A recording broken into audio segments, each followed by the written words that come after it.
I'm the director of Brookhaven Laboratory, and I must say it's a great pleasure for all of us at the lab, and certainly for me personally, to welcome all of you here today. It's an honor and a pleasure, I have to say. It has been a fantastic day. We have looked at a number of really interesting businesses this morning and this afternoon, and including the laboratory. I want to thank ESD for arranging all of that and for the really interesting day.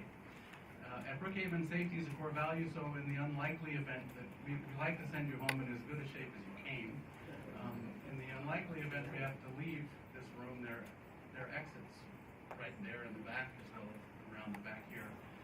It's a little tight in here, so please be careful as you walk around not to trip or bump into anybody so that we don't have any injuries. I'd like to start by introducing Ken Adams.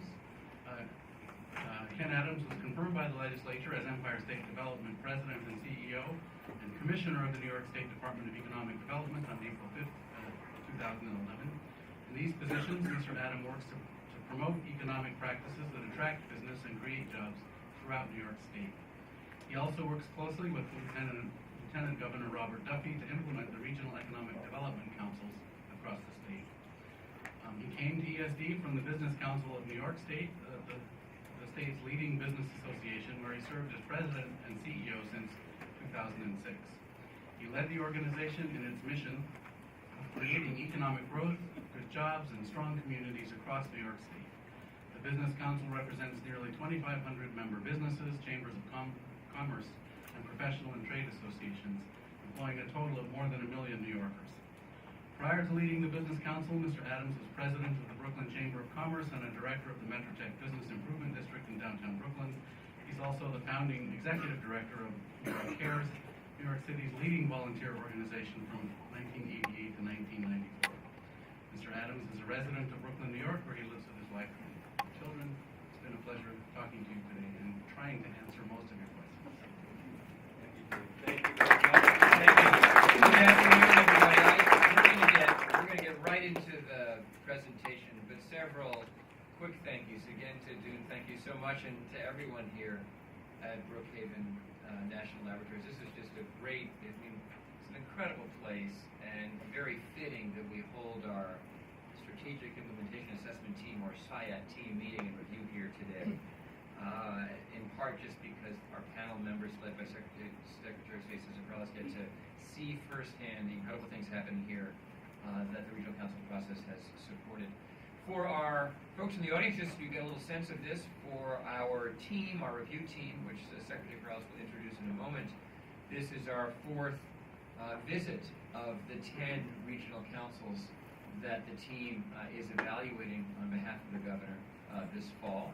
So you're looking at a group of volunteers in a sense. They have all of their responsibilities in state government, recruited by the governor to this special effort to be the review panel.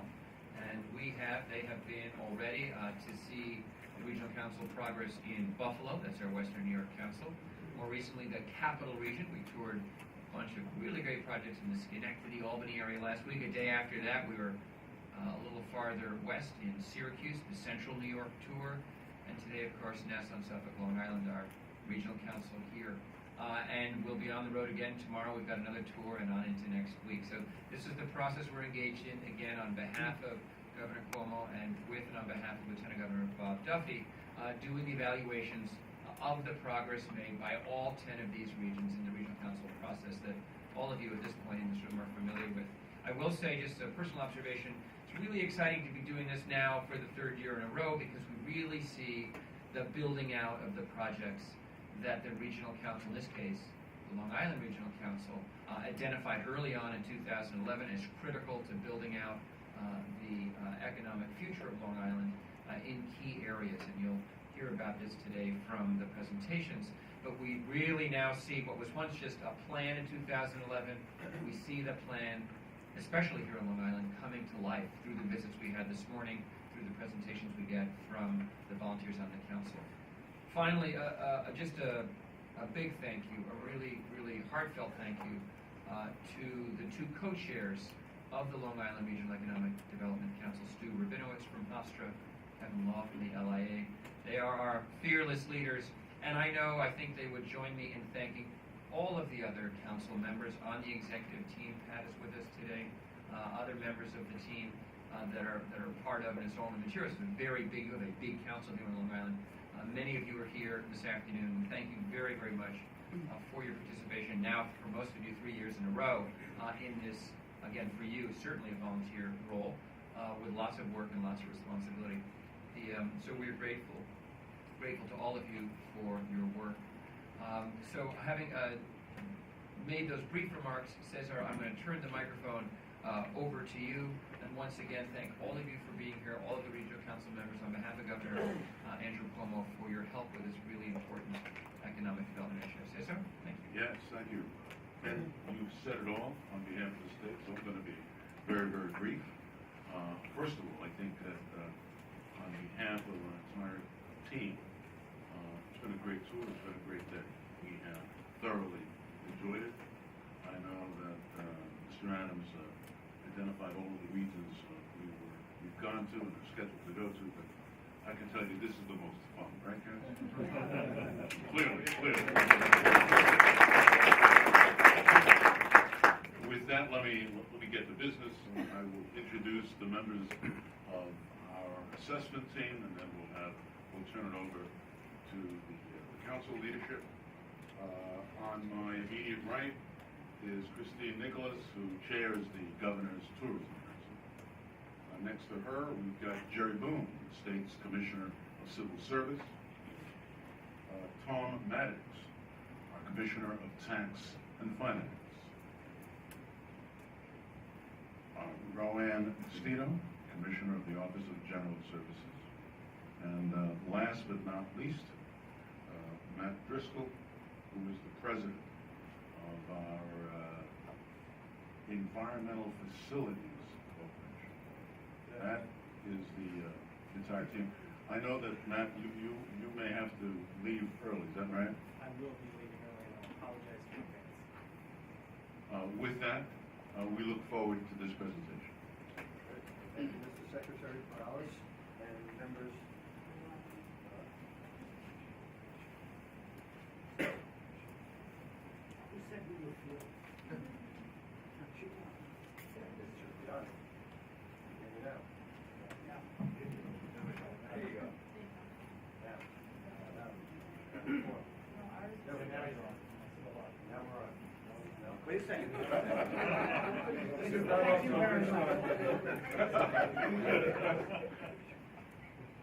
Speak loudly, Kevin. Yeah, you're good. You're good. That's not a good sign. Kevin, Hello. There we go. That's it. Hello, there we go. Hey, thank you. And, we should have practiced that while we were waiting before. So thank you, Mr. Secretary, members of the assessment team. Very happy to have you here in June for hosting us, and Ken for those kind words. Stu and I tend to get the credit for a lot of things because we co-chair, but we have a great council, and some of them are here, and I'm going to just take 20 seconds and acknowledge our council members who are here. John Durso, we have Noreen Caro, we have Harvey Camille, we have Elaine Gross, we have Mark Faziano, we have Hubert Keene, we have Del Danganin, we have Paulette Setter, Bill Wallig, and who am I missing? Jim D'Addario. Good, and so thank you all for being a part of this. As I said, they help us with all the work. We tend to get the credit. My job here right now is to introduce our committee who's going to make our presentation. Very happy to have my dear friend and colleague, Stu Rabinowitz, a co-chair and president of Hofstra University. Then we have Sam Stanley. Dr. Stanley is a council member and co-chair of the Innovation and Industry Cluster Working Group, as well as the president of Stony Brook University. We then have Pat Edwards. She's a council member. She's co-chair of our Opportunities Agenda Work Group and the vice president of Community Development at Citigroup. And then we have Joe Cabral. He's a council member and co-chair of the Workforce and Education Work Group and the senior VP of Human Resources at North Shore LIJ. And then Andrea Laurinaitis, the executive director of the Long Island Regional Council and the regional director of the Empire State Development Corp, who works with Kay. And we're very happy to be here. Hand it over to Stu. Thank you. Since I'm a college president, I never start without welcoming somebody. So even though we spend all morning together, let me say again how privileged we are to be able to host the assessment implementation team. Cesar Perales, as Secretary of State, every single member of the team, thank you, and thank you for paying such close attention, asking such good questions this morning. I also want to acknowledge the presence of Ken Adams, who already spoke and was introduced beautifully by Dune, but left out in Ken's bio one of the most important things, which is that he is the grandson of John Cranford Adams, who was perhaps the most effective president in Hofstra's history, present company included. So Ken has done a great job of heading up ESD. So welcome to all of you once again for the third time to Long Island. Let me remind you that we are America's first and oldest suburb, that we are the place where the lunar landing module was put together and invented. We're the site of a number of Nobel Prize discoveries, including breaking the genetic code and the discovery of the MRI. And perhaps most astoundingly of all, we are the site of 2 consecutive presidential debates. Oh, that'd be Hofstra, right? Long Island has been an inspiration for world-renowned entertainers and artists. It is the location, something I learned, of the largest agricultural economy in New York State and the largest commercial fishing fleet in New York State.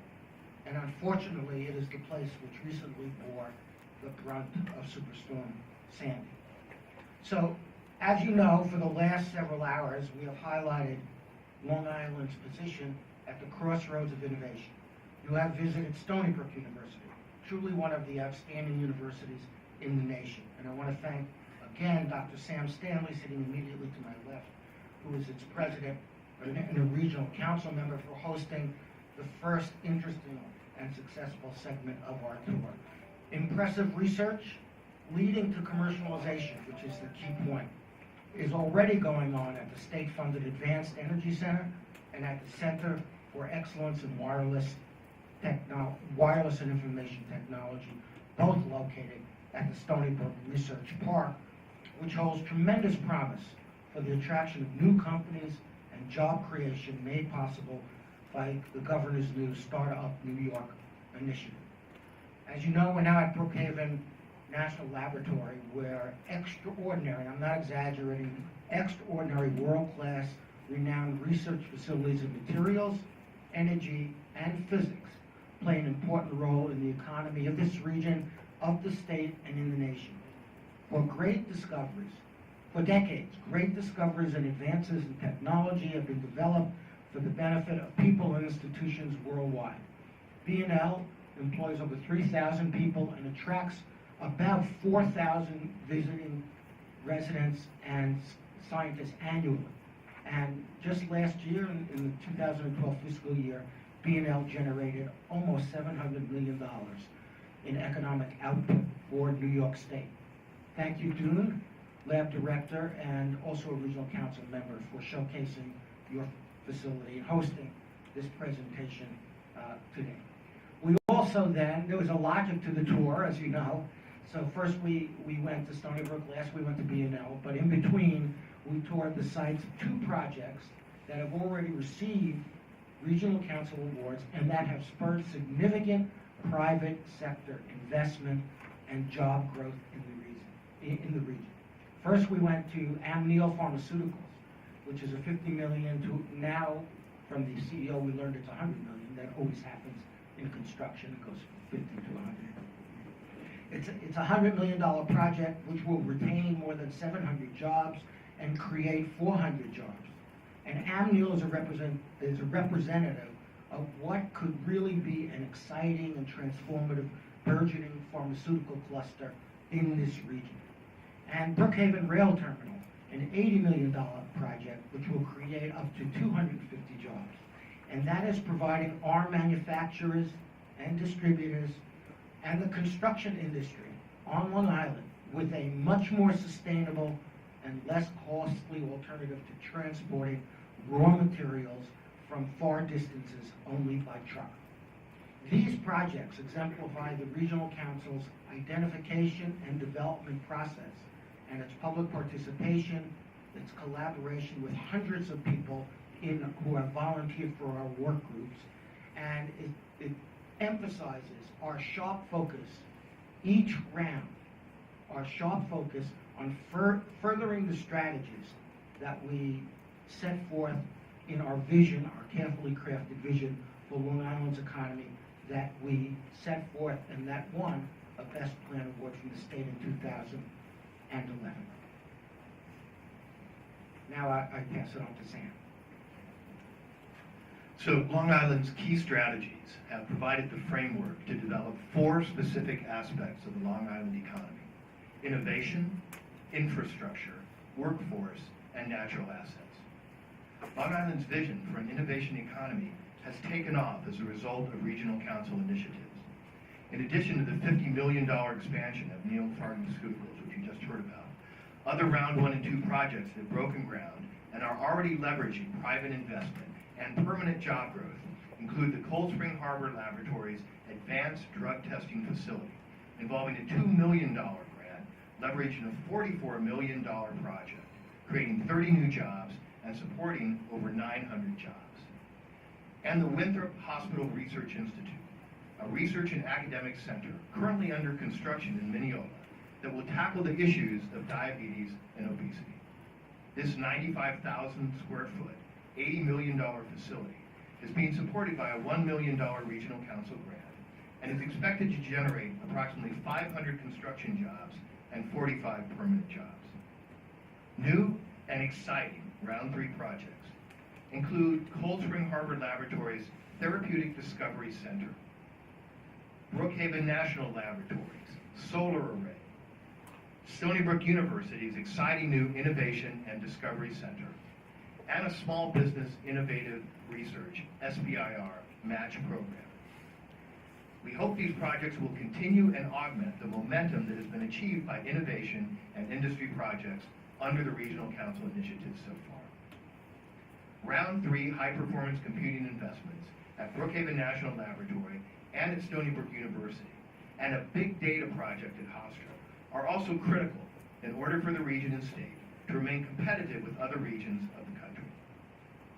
In 2014, the establishment of an innovation hotspot in conjunction with the implementation of Startup New York will provide Long Island with powerful tools to attract and grow new companies and jobs. Building on our formidable incubation assets, physical spaces, co-working spaces, and program partners, the geographic challenges confronting Long Island will emerge as strengths. Each participant will become a local nucleus of programs and services so that the hotspot will nurture the regional entrepreneurial environment and feed the critical mass of investment necessary to turn Long Island into a vibrant, self-sustaining innovation ecosystem. Parlaying the anticipated success of the innovation hotspot into potential for the Startup New York initiative will elevate Long Island to a new level of competitiveness in retaining companies that grow out of our research institutions, attracting venture capital, and retaining our young people.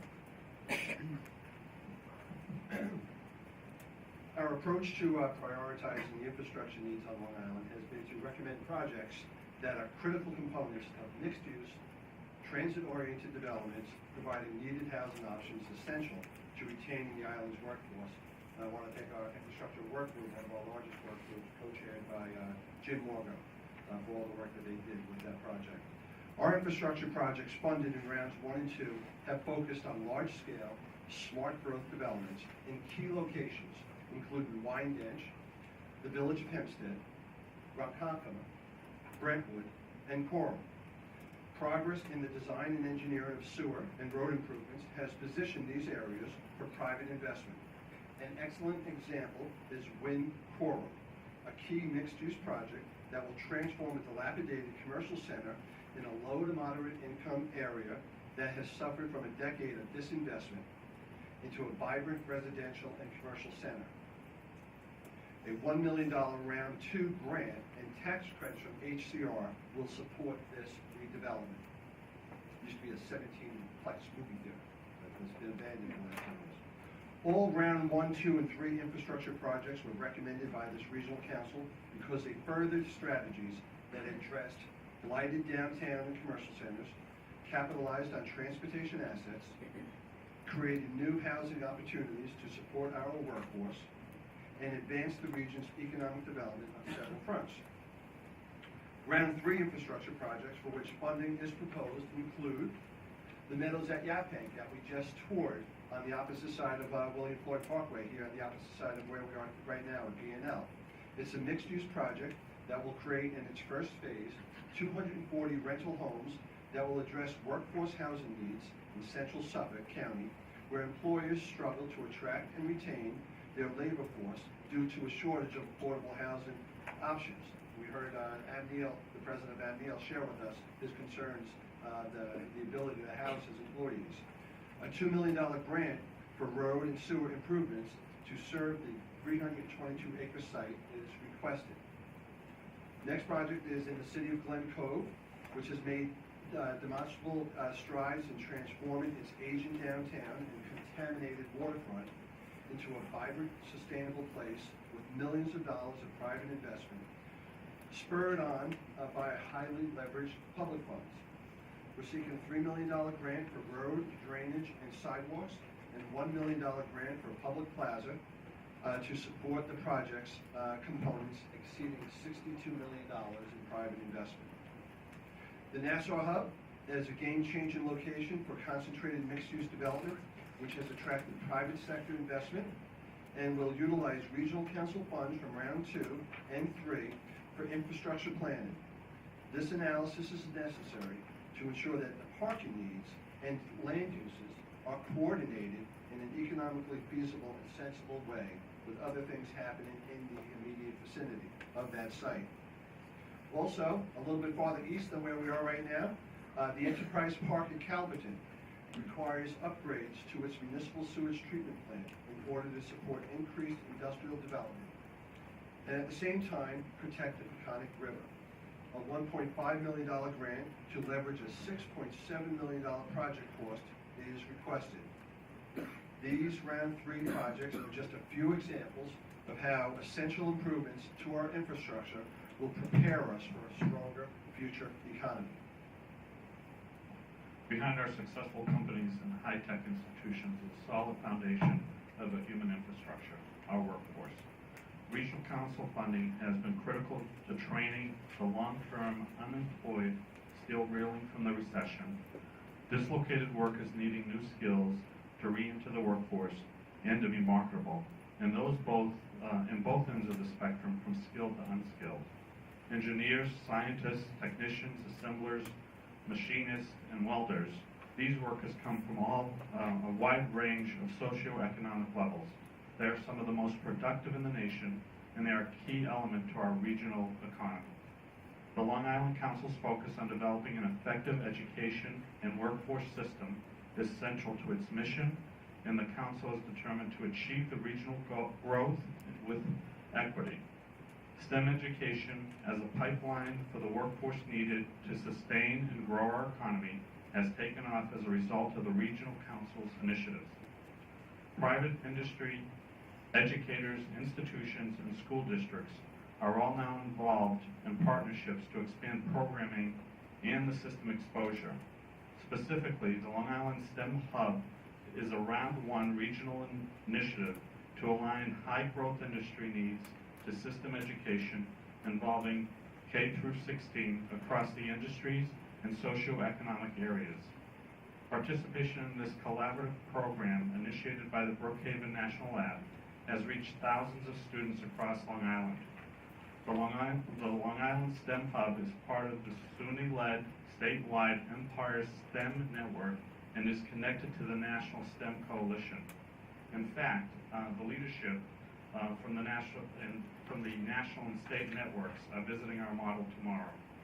Another round, Farmingdale State College STEM Diversity Project has focused on introducing hundreds of at-risk students in underserved districts such as Brentwood and Wyandanch to potential career paths in STEM fields.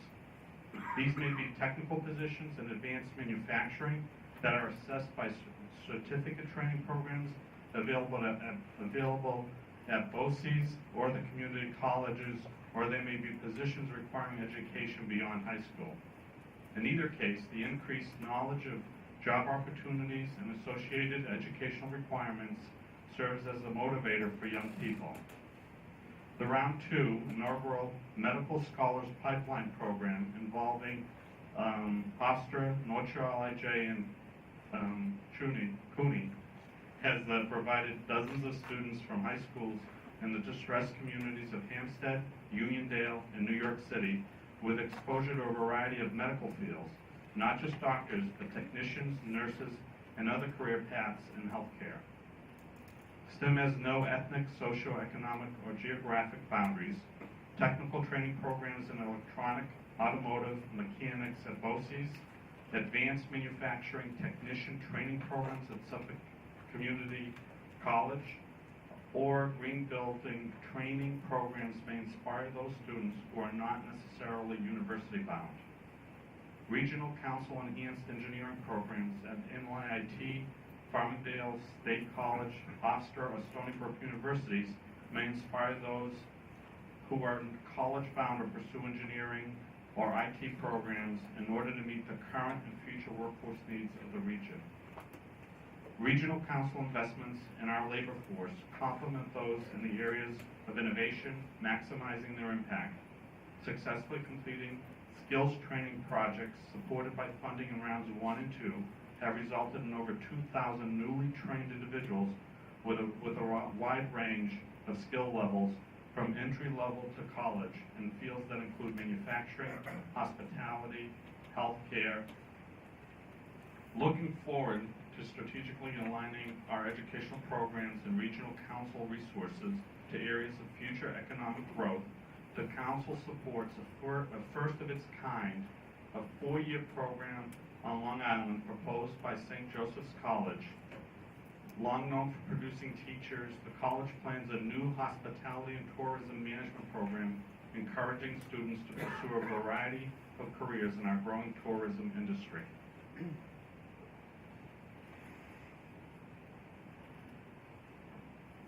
These projects are all very important in the growing of our local economy. However, our region will not achieve the economic strength we envision and toward which our strategies are designed without a more focused effort in areas with the greatest challenges and the greatest needs. Governor Cuomo, Secretary Perales, and the Regional Council Round 3 Opportunity Agenda Initiative has provided the tools and the resources needed to do just that. Long Island's 2013 Opportunity Agenda area is Windange. Excuse me. This hamlet in the town of Babylon and in Suffolk County sits at or near the bottom in nearly every conventional measure of community dysfunction. Housing prices, foreclosure rates, poverty levels, per capita income, graduation rates, and dropout rates. The per capita income is less than half of the per capita income in all of Suffolk County. 1 in 6 households receive food stamps, and 1 in 10 residents receive public assistance. We selected Windange as the region's first opportunity agenda area because it is uniquely positioned as an area of high social need with significant and growing community capacity. Strategically located along the major transportation corridor, the Long Island Railroad, and the Ronkonkoma line, adjacent to a cluster of industrial employers, and home to a core of committed community activists, Windange is establishing the infrastructure and governance structures that are critical to a successful revitalization effort. Having suffered for years from disinvestment and worsening stigma, Windange became the focus of revitalization efforts by the town of Babylon in 2002 by current Suffolk County Executive and former town Babylon Supervisor Steve Ballone. The momentum of $50 million in town, county, and state and federal investments, including $7 million in regional council awards in rounds 1 and 2, has provided much-needed and improved infrastructure and amenities over the past decade, and the focus of state agencies and funding has given the community a reason for hope. Ground was broken in July by the Albanese organization for a mixed-use development that will provide needed rental housing and retail space for a $38 million, 91-unit, first phase project made possible by a state-funded EFC and ESD sewer expansion and a housing tax credit award by HCR for this important priority project. So there's been a good portion, a good significant contribution to infrastructure in Wyandanch. And that is absolutely essential to lifting up that community to where they should be. But we understand that bricks and mortar alone do not transform a neighborhood. What has been lacking and what is critical to achieving a holistic transformation are improved workforce skills for the community, specifically identified job opportunities for the community, and the kinds of educational programs that will enable its residents to overcome the barriers they have faced in meaningful employment and to achieve improved access, even for those who want it, to higher education. We understand that this human capital transformation could not occur without community input, and nowhere and at no time in the regional council's history has our outreach been more rewarding and more widespread than in the community of Wyandanch in the Opportunity Agenda area. I would like to personally thank my co-chair, Vanessa Pugh, and the 35 members of the work group that collectively worked on the Opportunity Agenda.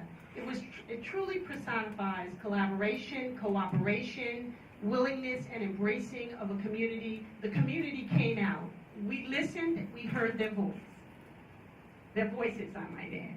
The 16 projects that we've proposed, totaling $3.3 million. Now I'll repeat that, $3.3 million, because the original Opportunity Agenda was $100,000, but we were able to strategically identify other funding sources within the state to support the Opportunity Agenda. That's where we got the $3.3 million in funding to advance our Opportunity Agenda.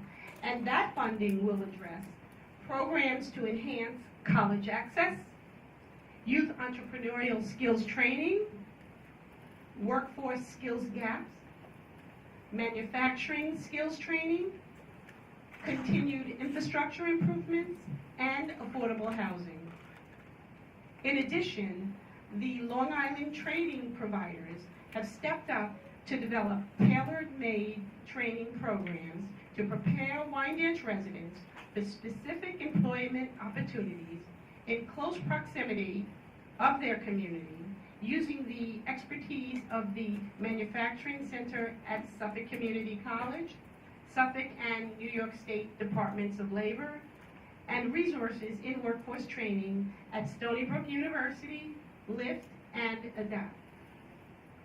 Only by bridging these gaps will we change the paradigm of the extreme distress that has plagued this community for decades and realize the dreams of the next generation of Wyandanch residents. I'd now like to turn your attention to a short video.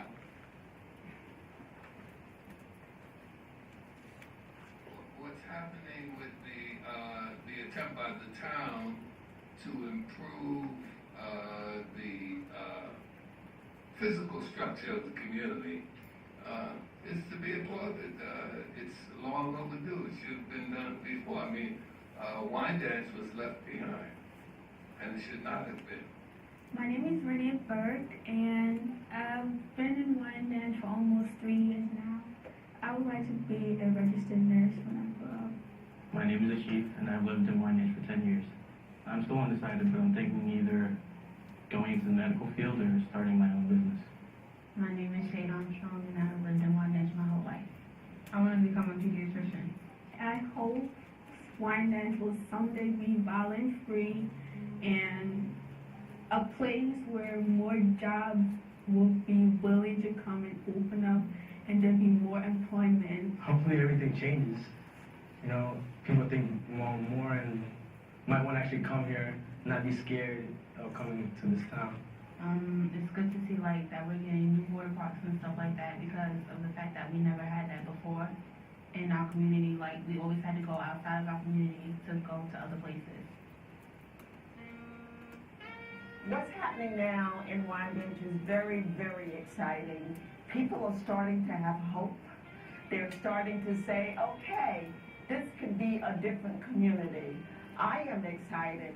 I think that our time has come in Wyandanch, and I would like for people to visit and say, this is Wyandanch?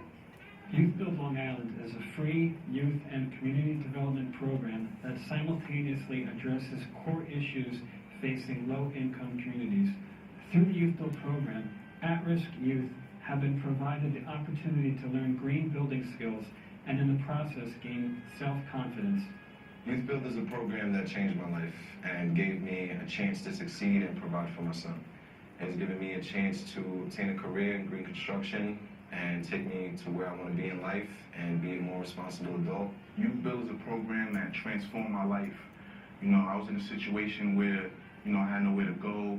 You know, I was working dead-end jobs, and I got with the program. Like, I gave it a shot. It really gives you a chance to become somebody that is worth something. I see myself owning my own business. I see myself helping people in the future. You know, I want to help people get to where they want to be. It's a good change for Wyandanch. I mean, bringing a positive motivation for people, something for them to just look forward to. But that's good for them, good for us as a community. There's a lot of people who don't believe that it's gonna happen. Like they think that they're just gonna leave it the way it is and they won't finish it. So Wyandanch is rising, and the message of these young people is a message of hope and of possibilities, not just for Wyandanch, but for the region as a whole.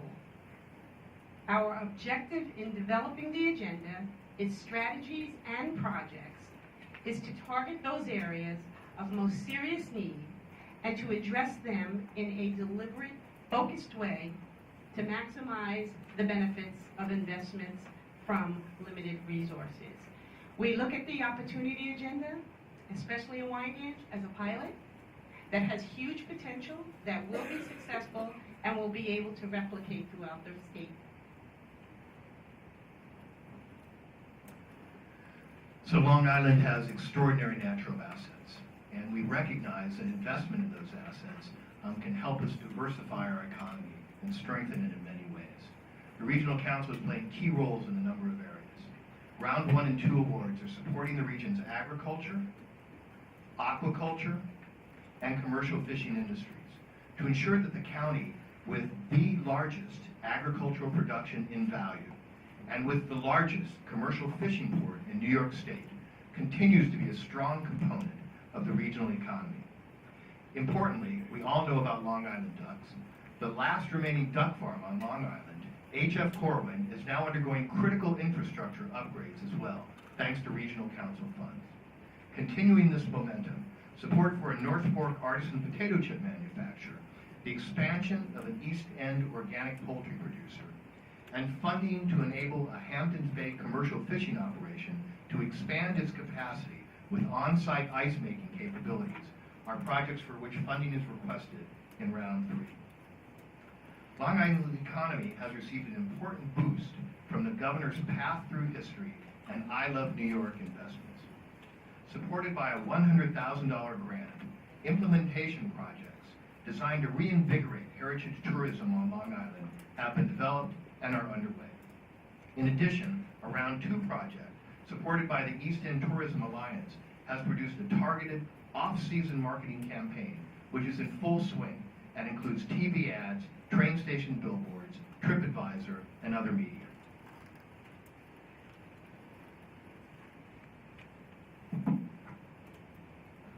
So we come to our conclusion. We know round 3 decision-making is right around the corner.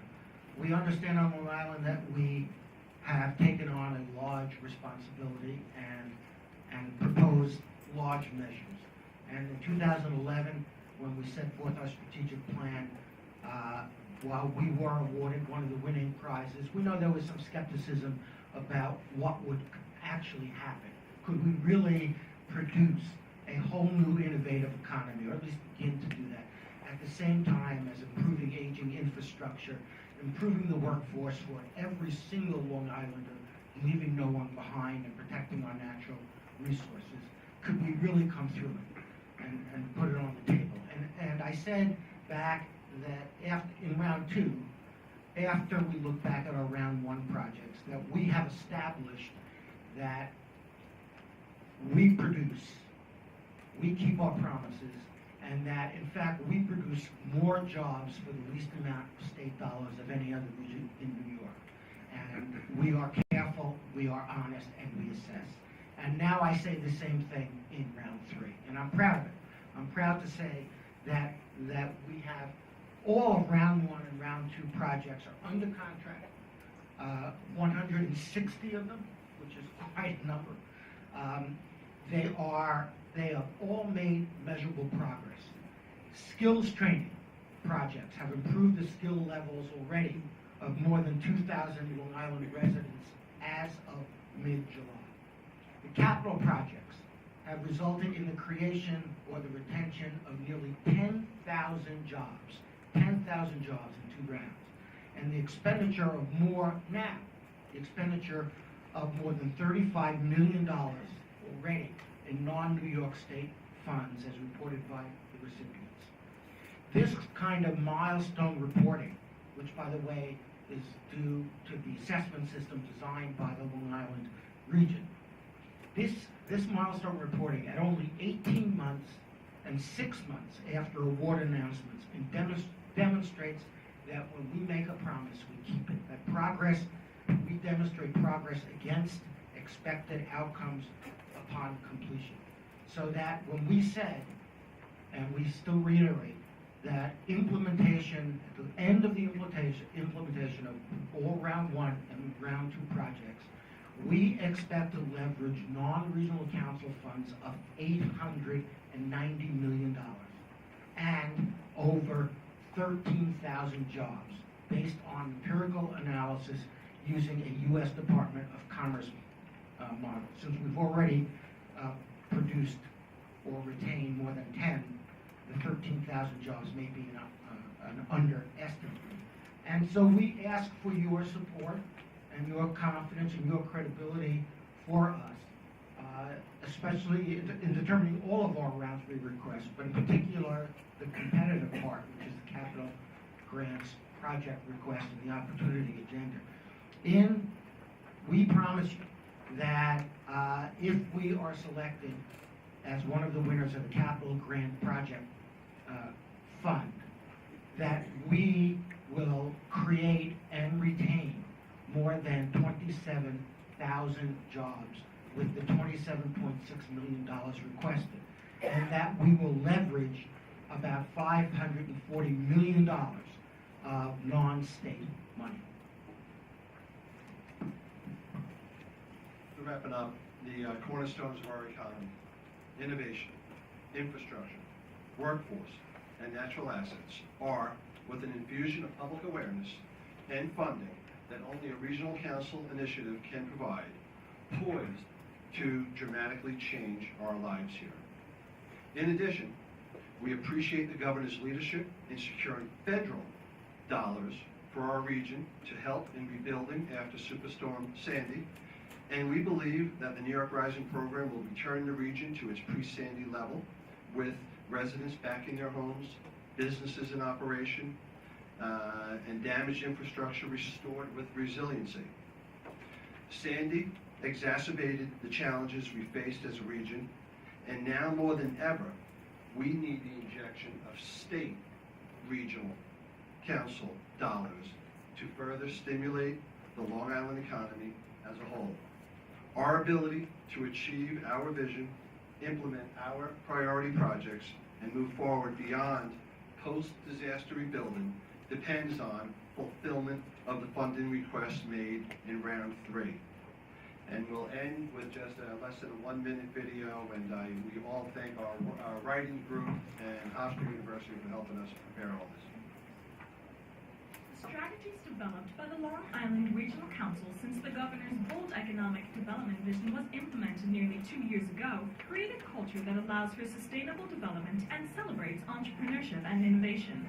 Our 6 key strategies: workforce development, creating innovation and industry clusters, commercializing innovative technologies, reinvigorating manufacturing, investing in sustainable industries, and rebuilding and expanding our infrastructure, are now in 2013 joined with heritage tourism while creating a new opportunity agenda for distressed communities.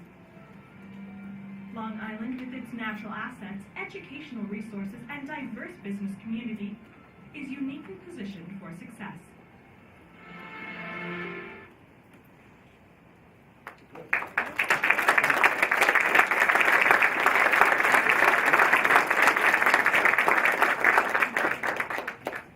Very impressive. I'll ask Christine Nicholas to ask the first question. Thank you, Mr. Secretary, and thank you to the committee for really putting together this presentation. I love the REDC that we all the same page. Very, you guys have really come together. So, I wanted to expand a little bit on the tourism initiatives. The governor this past May put forth a very aggressive program on increasing investment to tourism statewide, and Long Island seems to be a natural place where you can grow this industry, but I didn't see a whole lot except for the tail end. So if you could just let us know how much you're actually asking for tourism development, and if you can put a number of jobs that you expect that would develop through the investment. Well, tourism is one of the most important industries we have here on Long Island. We're surrounded by water, and our tourism industry has been estimated to be about a $5 billion industry here on the region. And so everything that we do, we keep that in mind to strengthen and support it. And it's all built around our natural assets and our historical assets and our people. And so we're quite excited about the governor's promotion of the entire state tourism industry, especially here on Long Island, because it has historically been so important given our agricultural and commercial fishing industries past, their past histories, as well as our beautiful beaches, parks, golf courses, restaurants, all second to none in the world. In terms of specific, jobs and/or dollar amounts, Andrew, do we have that included in our report? I don't believe it's carved out, but the Path Through History work group was expanded to include tourism in round 3, and it was a very active work group focusing on tourism and the arts as well as heritage tourism. The St. Joseph's College initiative was brought to one work group, and then it ended up being discussed and developed in 3 work groups because it impacted workforce training as well as tourism and natural assets. So it received great support at the regional council level during the scoring and discussion process. So that's exemplary of the focus on tourism. But in addition, all of those natural assets projects that you saw highlighted from the potato chip factory, which actually includes money for a museum on the making of potato chips. Small dollar amounts, but very impactful. Commercial fishing. The Browder Bird project is to fund a mobile processing unit so that the small farm can expand the production of chickens. Well, all of that lends itself to our shoulder season tourism industry, which brings people from all over the state to pick pumpkins and Christmas trees, and so it's expanded our summer season. And then, of course, the feature advertisement campaign, which was $300,000 in round 2, has taken off and given the region exposure for the shoulder seasons or off seasons as well. Commissioner Boone. Thank you. I enjoyed your presentation and spending the day learning more about the various projects you have underway and the engagement level of all the different stakeholders and constituents. I'm very impressed with the workforce strategy. It seems very comprehensive and addresses a range of engaging talent from identifying folks early, getting involved in the STEM program, other programs, existing retraining, alignment with job opportunities, etc. So I'm curious to know, and you have a number of metrics in your written documented progress report and your plan. You talk a little bit more about some of the outcomes that you've identified and defined for your workforce, human capital. So, I think one of the things that I don't think I need to say, but I'm going to say it anyway, is that without the workforce, we're not going to be successful in delivering the goals that we set forth in our regional economic strategy that we're proposing. A couple of things that we've done, the number of individuals that have actually participated in our, whether it's the Farmingdale Diversity STEM program that we brought in all of those students to explore careers. We are in the early stages of educating not only the students but the teachers and their parents and getting them interested in careers within the STEM disciplines, as well as working with the local community colleges. So if you looked at our work group, our workforce and education work group, we actually have, I think, over 30 members in that group. Everyone from presidents of universities to industry leaders. There is this sense that the businesses that are here on Long Island will not be able to survive if we're not producing the right type of student. And I don't mean just graduating out of a four-year program. This is working with the local community colleges to identify technical training programs. This is working with the WIBs so that you have these unemployed individuals that have been unemployed for quite some time to reskill them. I think it's been 3 years in the making. We have some numbers that show how many jobs that we either that we're keeping within the region, but I think it's too soon because of all the work we've done. We have some career academies in some of the high schools today, and we're looking to potentially go into the junior high sort of elementary schools and educate those career counselors as well as the students and offer those programs. And the sort of career academies are really not, they're in very diverse communities and underserved communities, and so we have seen an incredible interest. Lots of the industry are donating. So, for example, North Shore, we've donated sort of white lab coats if they're in the healthcare academy. And so there's this sort of private public partnership that we've created, and there's several individuals in the room that have really made this happen. But I think it really has, I have to say, if it wasn't for the Regional Economic Development Council, I don't think we would have had as much success as we've had lately. Thank you. Thank you. Commissioner Maddox? Thank you. Congratulations on what has clearly been a busy and productive year. It's amazing how quickly the time flies. From 12 months ago, we were visiting with you all. I was hoping that you could share with us some additional insights with respect to how you manage inter-regional opportunities. There were two parts of our tour this morning where that issue came up.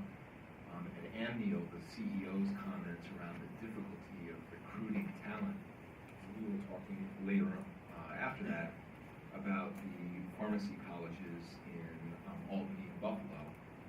And then secondly, the Brookhaven rail line stop brought to mind our visit with RailX in the capital region recently, and a significant amount of overlap in terms of the challenges of expanding cold storage and looking for other opportunities to expand capacity.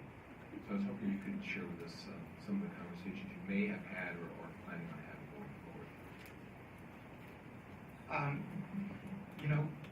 Long Island consists of, I lose track of how many governments there are in Long Island, right? I think we have the most governments per square foot of any region in the country.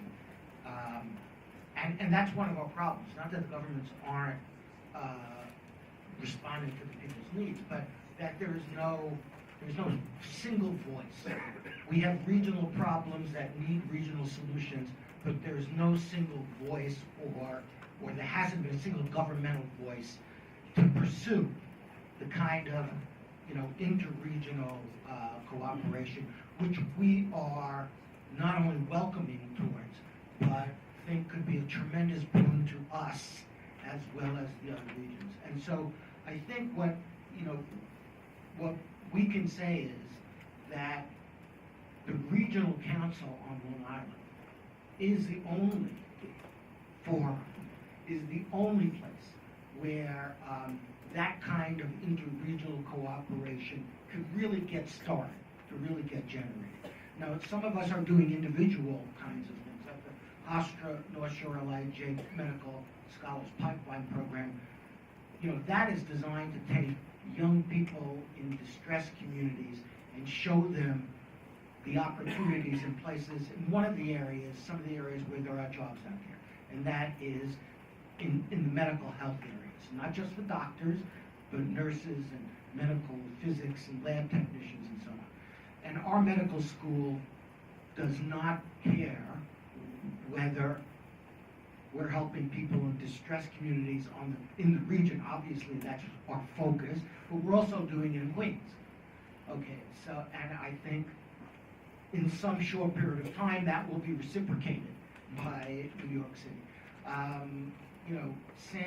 Sam can talk a little bit about the computer, the high-powered computer project, which some districts have gotten grants for, and hopefully ours will in the near future. But that's clearly a interregional kind of project. So, because the governor appointed us, and it's a diverse group, I think that we are very ripe for that kind of thing. And I know Kevin and I would be delighted to take the lead. Any lead, ESD would do the same in terms of being able to cooperate with other regions for the betterment of the state as a whole, and not just the Long Island. I'll just add to that some of the things we're doing in energy are clearly interregional. So we have engagements essentially. We've talked about the Smart Grid 3 project, where the work we're doing clearly involves Orange County. Other counties are engaged in that as well through the Smart Grid Consortium associated with Smart Grid 3.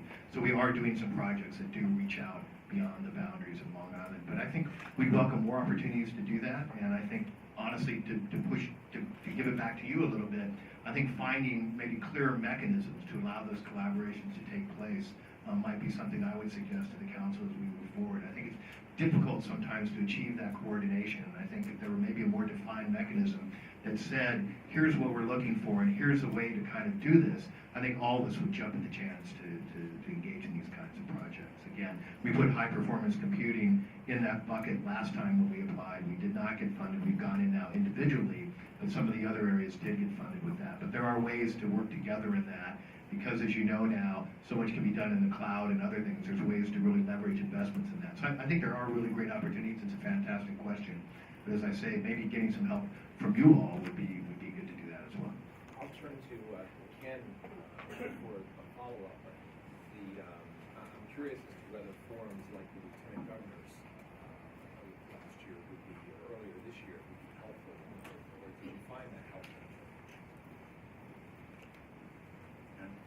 I think they would be, and I think they were. And it's almost analogous a little bit to the opportunity agenda this year. We, from day one, in our strategic plan for Long Island, we thought we were emphasizing. We intended to emphasize, and we acted and recommended on the basis of one of our goals being to bring all Long Islanders into a better economy, including those in distressed communities. But it wasn't in the very beginning of the council, it wasn't explicitly stated, and maybe therefore we didn't make it as clear as we could have. Okay, so now the governor came up with this idea about the opportunity agenda, and that gave us an opportunity to really express and put together what we intended and were doing all along, and to enhance it, move it up. If, I think what Sam was saying is if for next round, or the round after that, there's special emphasis on interregional kinds of projects, that, I would respectfully suggest that might get all the regions more active in thinking about that kind of thing. Yeah, and Mr. Secretary, Tom suggested I add a comment. One of the ways that you all have participated, and just so everyone in the room knows, is when the governor has hosted a series of these summits. His theme summit up in Albany, so he hosted a tourism summit. You were there with Long Island's tourism assets and issues and concerns. He hosted a summit for, frankly, New York State's wine and beer and cider and spirits industry, very specific to SLA regulation, taxation, marketing, and again, Long Island wineries from the North Fork in particular were there up in Albany for that. We always turn to the regional council to identify the people from these various sectors of the Long Island economy to go with your representatives on the council, but really be the industry experts that participate in those summits. That's just two, Tom. We had 4 last year. There's some, frankly, the governor's considering for the new year. But again, we'll turn to the regional council leadership here on Long Island. You'll identify, not just from amongst your members, but from industry leaders in the various sectors, those companies that should be there, if it's high-speed computing or nano or whatever it might be. And then they'll go to these summits and work with both the council and, most importantly, representatives of the 9 other councils around the state to get that interregional collaboration going. That model so far with the governor's summits, I think, has been effective, and you all have been great representatives of Long Island and the great diversity of your economy here at those forums. So thank you. We actually will go to anything hosted by the governor. Actually, you have a very good attendance record. Commissioner DeStito. May I just add one thing, that in your travels, once you've had a chance to assess the various opportunity agendas in the other regions, I'm almost confident that ours will probably stand first or near top. And what I'd like to... And if there is an opportunity for the other regions, if they're willing to pick our brains about how we were successful and how we leveraged, initial dollars into bigger dollars, we'd be more than happy to have that collaboration as well. Well, thank you, Kevin, Stu, and Sam for hosting us today. It was very nice. And last year, unfortunately, for personal reasons, I wasn't able to actually be here physically, and I'm glad I actually got here to see what you've actually accomplished and done. And Pat, I want to thank you, because one of my questions over the phone last year was how will you bring all Long Islanders to the table and to the new economy that we're facing. So I think you've done a great job, and thank you for really outlining how you're going to, you're going to take one community at a time, and I hope that you're going to use the census data and look at places where truly that needs to be focused. And we have seen, for your information, in other communities, people who have used the census data and really looked at scores and that type of thing. And I also want to say that, it doesn't go unnoticed that from all of us, even though we're not on the New York Rising Community councils, but I know that I participated, the governor asked us to participate in that forum, as you're talking about the different forums that the governor had. Governor Cuomo has really taken the lead on bringing people together, bringing communities together and using the communities to really come up with their solutions. So it doesn't go unnoticed for me, and I think my fellow members, that you've had quite a challenge this past year with the Sandy storm and the infrastructure problems, but I can see that the communities are all working together to rise, to use the governor's words, to rise and be successful. And I know that in combination between the regional economic development, the opportunity agenda, as well as the rising communities, I think you have a great plan, but it's because you've included all of your citizens in the solution. You've had a lot of problems, but I think you're using all of your talent in the solution. My only question about the opportunity is, could you just explain to me how you will involve like the school districts? Because from my past life, I know that you have a couple school districts in Long Island that are failing, as many regions do. Will you include the school districts in the opportunity agenda, and how will you measure their performance? Thank you for answering that question. Number one, the good part of being a member of the council and co-chair of the opportunity agenda is that I get to incorporate my day job, which is community development, CRA sensitive, Community Reinvestment Act, and low moderate, empowering and putting resources in low moderate income communities. And that starts with the school district. I've always believed you can't start too young. So there were members of our work group from the Wyandanch School District. At the very high level, the superintendent, but then we had the associate superintendent, and then some other directors were part of the work group. We also have a number of the projects that we are asking for funding for allow for going into the school districts, working on the FAFSA, the free financial aid to help children get into college, to work in after-school programs, to work in science programs with the various universities. So we fully believe that the school district should be engaged from day one, and that's the approach we took. Thank you. Thank you. Thank you very much. I'm going to, you want to say something, Ken? May I? I'm not supposed to do this. It's unscripted, Mr. Secretary. But As long as it's no more than 15 seconds. 15 seconds. And what I'm not supposed to say, as the Secretary knows, we're not supposed to compare region to region. So I'll just say it this way. I think, Pat, your presentation, including the video on your council's opportunity agenda, is certainly one of the best we've seen, and probably one of the best we've all seen. What struck me is how complicated and difficult it must have been to pick one community, because you focus 16 programs and 16 proposed funding streams, including those presented in the very compelling video, on one community. And that's not easy. And again, just the focus, the concentration, and the discipline in doing that from an outreach standpoint. And I know you had a lot of long late night sessions to reach these conclusions and to identify those programs. That represents so much work, but also lots of discipline, lots of focus, and you should be commended for that. Thank you very much. I didn't do it alone, though, and I want to be honest. ESD and Andrea Lowenites and her staff, the community, my colleagues, higher education, elementary, it was a collaboration between a lot of different people, but part of what we agreed on from the onset was to work together to achieve a goal, and I think that's what I believe. You have every right to be proud of the work you did and the opportunity to let me join the others in congratulating you on it. And the word you didn't use, Ken, was courage. Because to turn down other communities and select one requires, I think, political courage. And so I congratulate you on that. Again, I'm going to have a very brief question. And just to show you how appreciative I am, it's going to be a softball question.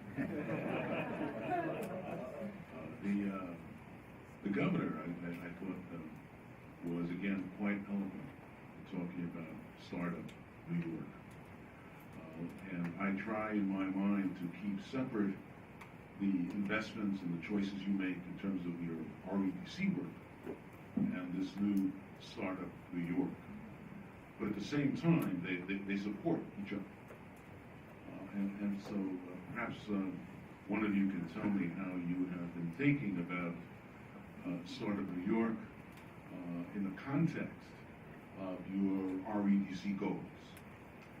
So it's a great question, and let me begin by saying there's an extraordinary sense of excitement, I think, in our region about the Startup New York, and we appreciate the fact, as was said today at Stony Brook University, that the governor recognize the critical role that institutions of higher education play in innovation. Some of the recipients already of funds from the Regional Economic Development Council have been institutions of higher education. So we're already beginning to try and fuel that ecosystem of innovation that will really help us build and attract companies from Startup New York. One of the projects we haven't talked about today is a small business innovation research grant program, an SBIR matching program. The SBIR grants are grants that's provided for the federal government to support collaborations between academia and new industries, essentially startup companies. They're very valuable grants, up to $1 billion, and they become key in kind of doing what's called proof of principle work, where you may have made a discovery, but you're not quite sure whether it's going to have commercial application or not, but the usual scientific funders won't fund it.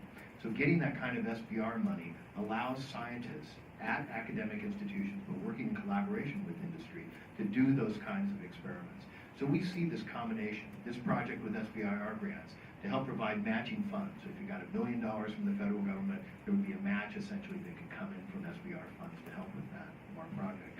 To really make this, again, a much more attractive place for companies to locate. So the whole idea of really building the ecosystem, creating an environment where companies can succeed, I think build very strongly from that.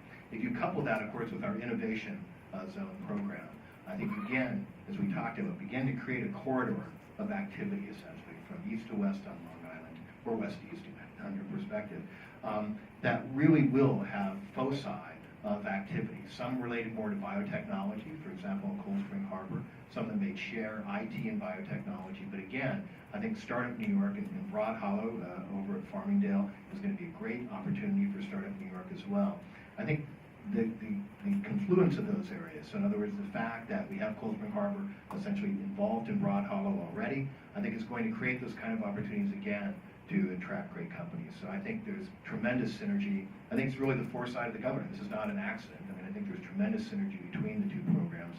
And I think our choices, which we made before Startup New York, so our choices in year 1 and 2, are really going to serve us well as we move forward. Well, thank you very, very much. It's been a great day for us. I hope we have not been mean or particularly inquisitive on some of the things. So, my thanks.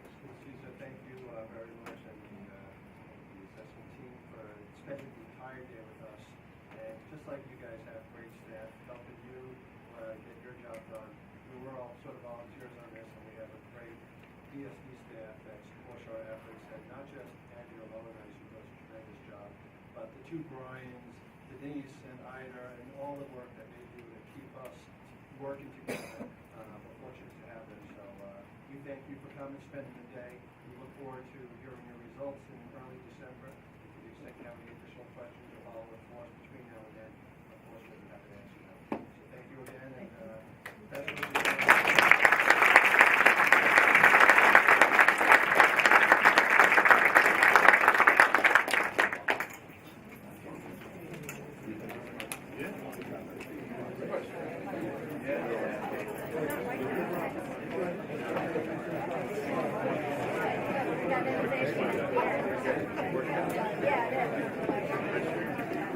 Yeah,